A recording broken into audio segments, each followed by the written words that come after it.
De retour dans l'Africa Newsroom pour la deuxième partie, un invité nous a rejoint. Il s'agit de Djibril Traoré, membre des coordinateurs généraux de la Confédération africaine de football. Bienvenue. Merci. Et nous sommes toujours en compagnie de nos éditorialistes Gracien Wukindikiza et Alfred Chango. Tout de suite, le dossier du jour.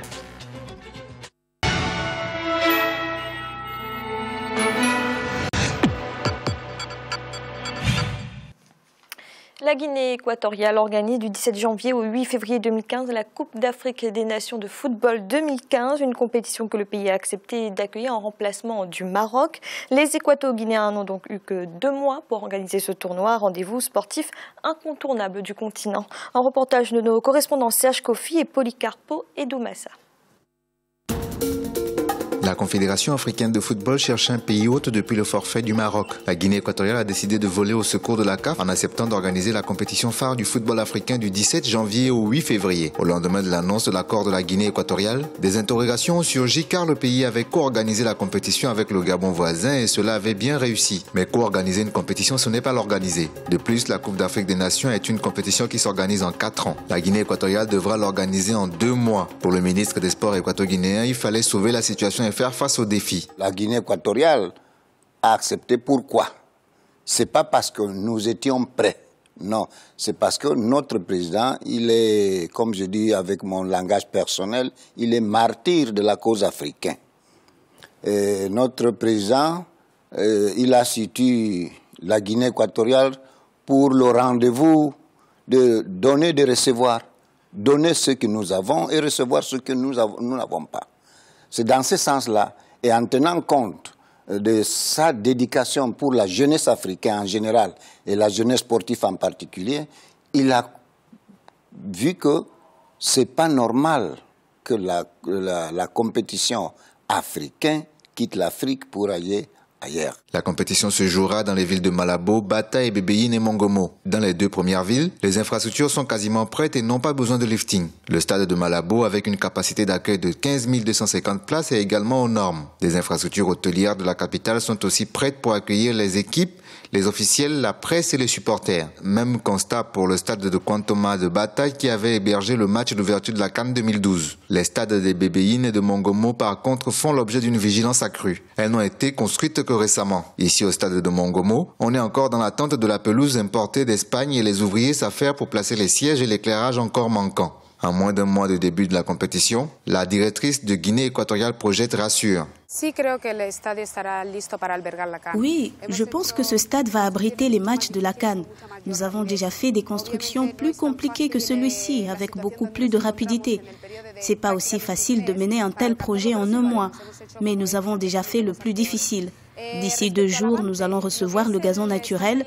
Dans 10 jours, nous aurons fini avec l'installation de la pelouse, le système d'électricité, l'adduction d'eau. Tout sera prêt pour le 7 janvier. Selon le tirage au sort de la compétition, les matchs des groupes B et C se disputeront dans les villes de Mongomo et Bébéine. Elles semblent toutefois limitées pour recevoir supporters et journalistes. La ville de Mongomo possède 2 grands hôtels de haut standing. Ceci n'est pas le cas pour Bébéine. Face à cette situation, la CAF a pris les devants en tirant au sort les hôtels afin de prévenir tout problème. L'instance va également se pencher sur l'utilisation qui sera faite du seul terrain d'entraînement disponible pour les 4 formations. Si la même Confédération africaine de football. C'est la Confédération africaine de football qui a eu l'idée d'organiser la Coupe d'Afrique des Nations ici. C'est aussi eux qui ont décidé que les stades de Mongomo et Bébéine aient des pelouses importées d'Europe. Je ne vois pas où est la polémique. Non pas parce que c'est la Guinée équatoriale. Mais imaginez-vous, en Afrique du Sud, en plein match de Coupe d'Afrique, pendant une rencontre de Burkina Faso, le poteau s'est plié. Dans ce cas, que pouvez-vous penser? Que l'Afrique du Sud n'est pas à la hauteur d'organiser une compétition? Non, les aléas peuvent toujours arriver. Non, peut occorrer. Pendant que joueurs, officiels et autorités se préparent afin de célébrer cette compétition continentale, la population s'inquiète pour cette CAN qui n'est pas comme les autres. Pour Rigoberto Pedro Abesso, si la Coupe d'Afrique des Nations est une fête, elle peut aussi cacher un péril sanitaire. C'est la préoccupation de toute la population. C'est la préoccupation de toute la population et c'est sur toutes les lèvres. Le cas Ebola. Ce n'est pas une façon pour nous de rejeter ce qu'ils appellent la solidarité africaine. Mais il faut avoir peur d'Ebola dans un pays où les gens meurent de diarrhée ou de la fièvre. Il faut être extrêmement bien préparé pour affronter cette maladie. C'est cette réalité qui a fait que le Maroc a demandé que ce soit reporté la CAN. Nous pensons que nous courons un véritable danger. De lo que es Ebola. Face à ces inquiétudes, le comité de vigilance et de contrôle du virus Ebola s'est mobilisé afin de rassurer. La dernière coupe de la CEMAC qui s'est tenue en Guinée équatoriale a été l'occasion de tester grandeur nature le dispositif sanitaire face à une éventuelle menace d'Ebola. Les mesures que nous avons prises vont être s'étendre à la CAN et aux points d'entrée de notre pays, comme les aéroports, ports, frontières terrestres. Nous avons des lieux de quarantaine au cas où on détecterait une personne malade. Nous avons acquis du matériel et subi une formation. Ces mesures du gouvernement devrait nous permettre de faire face au virus Ebola.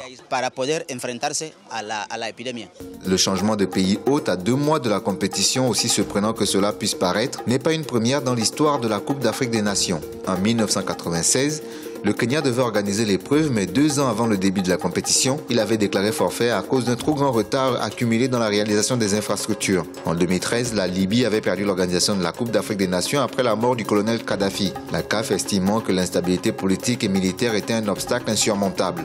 Par 2 fois, c'était l'Afrique du Sud qui a sauvé la CAF en dernier recours. Le compte à rebours a commencé pour la Guinée équatoriale. Le gouvernement équatorien assure qu'il fera de son mieux pour que la fête soit belle. Pour cela, il compte sur une mobilisation de toute la population. Monsieur Traoré, pourquoi ne pas avoir choisi de repousser la compétition plutôt que de la conserver aux mêmes dates, mais finalement l'organiser dans l'urgence? Non, mais vous savez, il y a une question de programmation au niveau de la FIFA, de calendrier, et au niveau de la CAF aussi. Et s'il y avait un cas de force majeure, la CAF aurait pu prendre le devant et prendre les dispositions nécessaires. Mais tel n'est pas le cas. On a parlé de cas de maladie à virus Ebola, mais pourtant actuellement, au moment où nous parlons, il y a une grande compétition qui est en train de se disputer au Maroc. Voilà, donc pour raison de calendrier et pour beaucoup d'autres raisons, ce n'était pas possible de déplacer la CAN, sauf s'il y avait un cas de force majeure. Et tel n'était pas le cas. Alors pourquoi le choix de la Guinée équatoriale? La Guinée équatoriale, le président de la Guinée équatoriale, dans son discours, l'a dit au moment du tirage au sort. Il a dit que la Guinée équatoriale a accepté d'organiser la CAN pour ne pas priver la jeunesse africaine de sa fête continentale. C'est important. C'est donc le seul pays qui s'était proposé? Non, la CAF a démarché. Le président de la CAF, avec ses relations, est allé voir certains pays, notamment la Guinée équatoriale. Et la Guinée équatoriale étant un pays africain très engagé aux côtés de la jeunesse africaine, il n'y a pas eu de problème. Le président a accepté. Et c'est maintenant à la CAF et à tous les participants d'être indulgents pour que cette CAN puisse se tenir et dans les meilleures conditions, disons dans des conditions acceptables. Alfred, que pensez-vous de ce choix de la Guinée équatoriale pour accepter cette CAN 2015? Moi, je rends hommage à Teodoro Obiang Bazogo d'avoir accepté et puis d'avoir tiré cette épine du pied de la CAF, justement.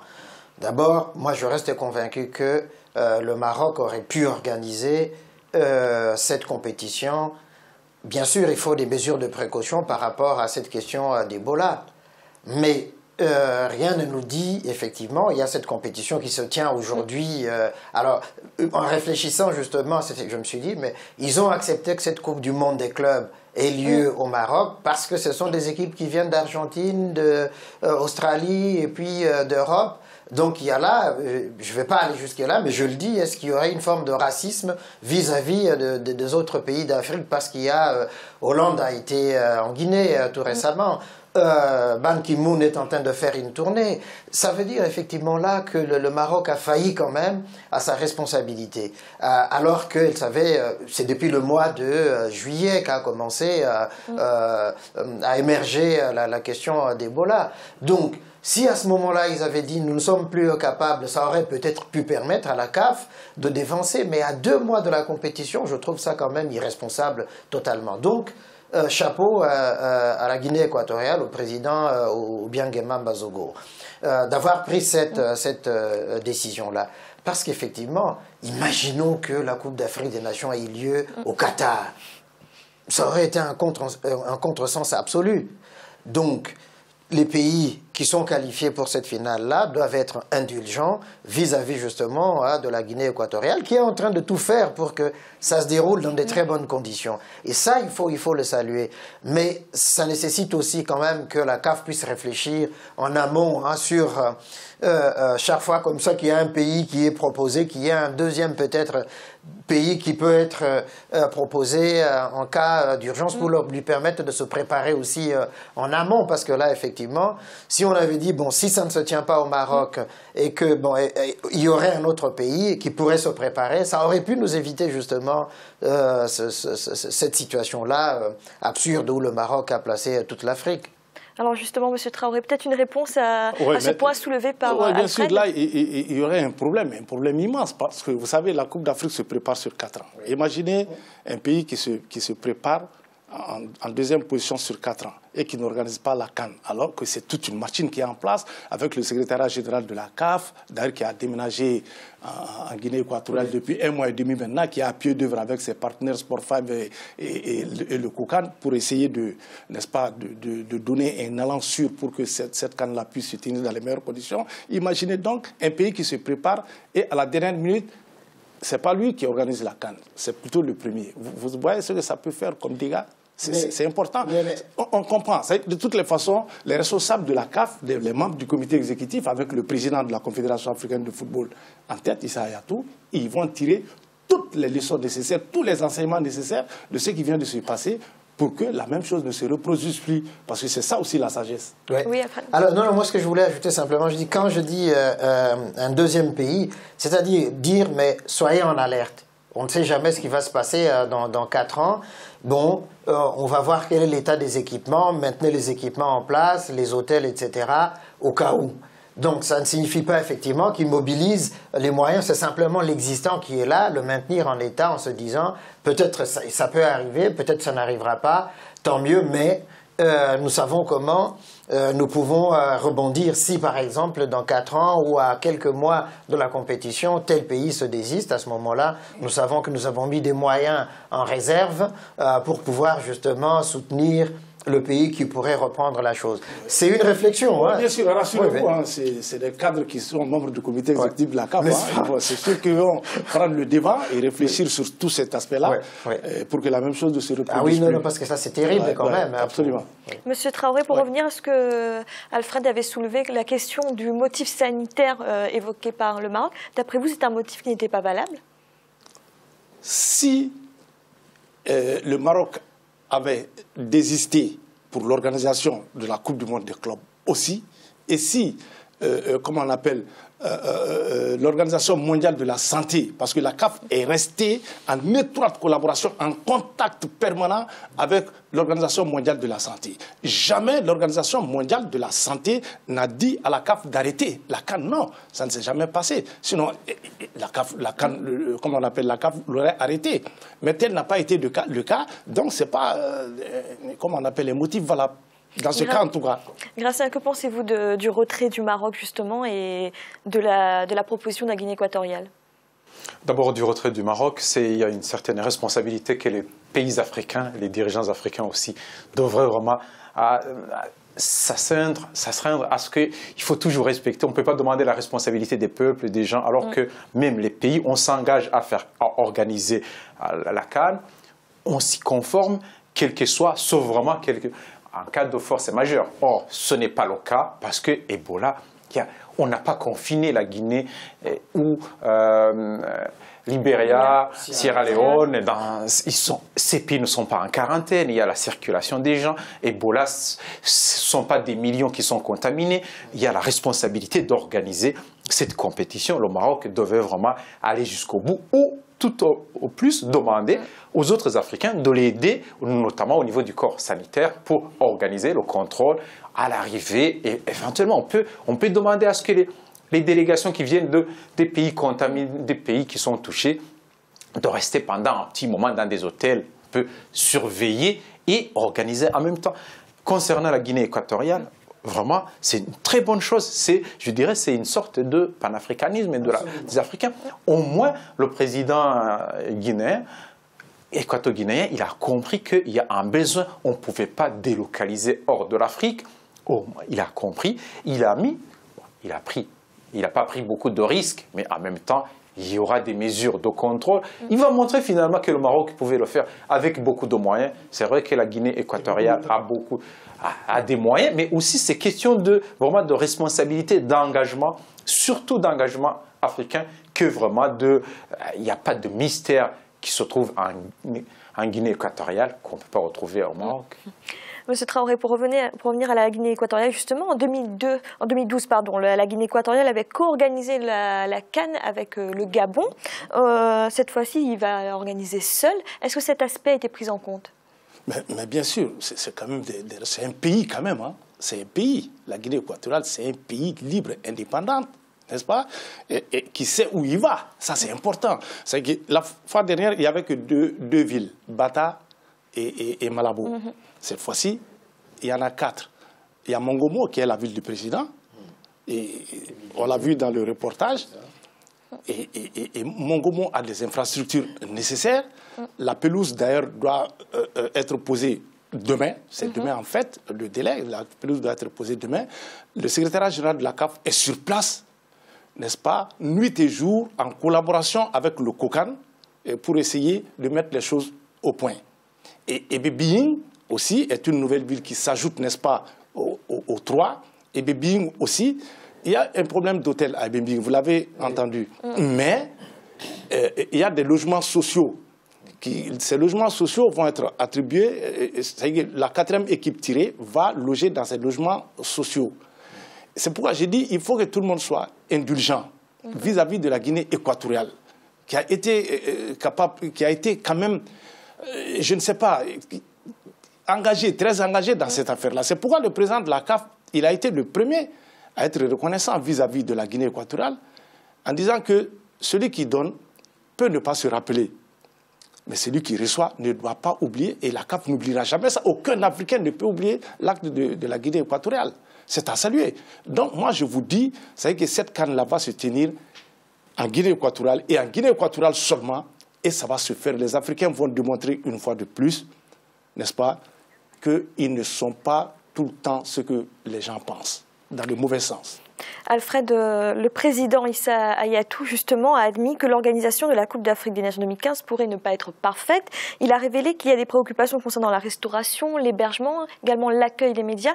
C'est vraiment, voilà, il faut prendre en compte toutes ces difficultés et être indulgent, comme dit M. Traoré. Bien sûr, il faut être indulgent. C'est vrai qu'à Sipopo, il y a ce centre international de conférences, mais donc il y a quand même, comment je dirais, déjà une expérience d'organisation des grands événements.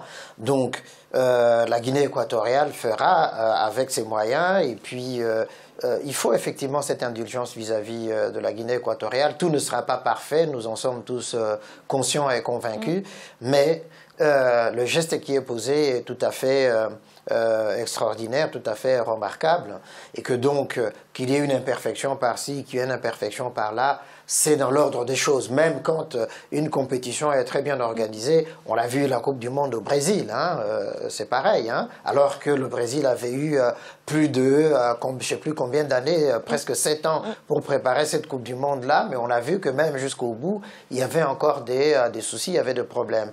Alors en 2 mois, demander à la Guinée équatoriale d'accomplir, de réaliser ce qui aurait dû être fait pendant 4 ans, pour moi je dis ça serait vraiment cruel ou inhumain de leur en vouloir s'il y a des manquements. Mais il faut qu'on mette tous ensemble au fond nos pensées, nos efforts pour que ça se passe très très bien. Monsieur Traoré, une dernière question. Est-ce que toutes les dispositions ont été prises aujourd'hui pour faire face à la menace Ebola? Oui, si, quand même. Je vous dis que c'est quand même un pays responsable là. C'est-à-dire qu'ils ont tout le nécessaire, la Guinée équatoriale a tout le nécessaire pour faire face à cette maladie-là. Pour que cette maladie, d'ailleurs, ne rentre pas en Guinée équatoriale. Parce que c'est de cela qu'il s'agit. Ils ont, à toutes les frontières, ils sont équipés. Il y a des contrôles. Déjà, ça a commencé. Il y a des contrôles. Ils sont prêts. La Guinée équatoriale n'est pas le seul pays à faire face. C'est toute l'Afrique maintenant qui fait face à ça. Et pour ne pas dire tout le monde entier. Et aujourd'hui, la Guinée équatoriale est à un cran au-dessus. Parce qu'avec cette canne-là, elle a été obligée de mettre les bouchées doubles pour que cette maladie ne pénètre pas en Guinée équatoriale. Et c'est très important. Alors, il faudrait dire une chose. Nous, les journalistes, parce que j'en fais partie, il faut que la presse soit indulgente vis-à-vis de la Guinée équatoriale et de la CAF pour cette organisation. Parce que nous nous plaignons, c'est normal. Nous véhiculons, nous sommes des vecteurs pour véhiculer l'information.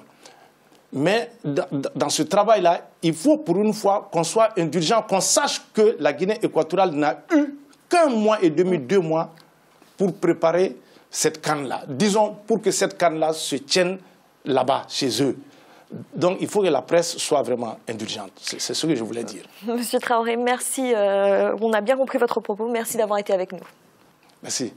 Nous allons marquer une nouvelle pause dans un instant, la 3e partie de l'Africa Newsroom. À tout de suite.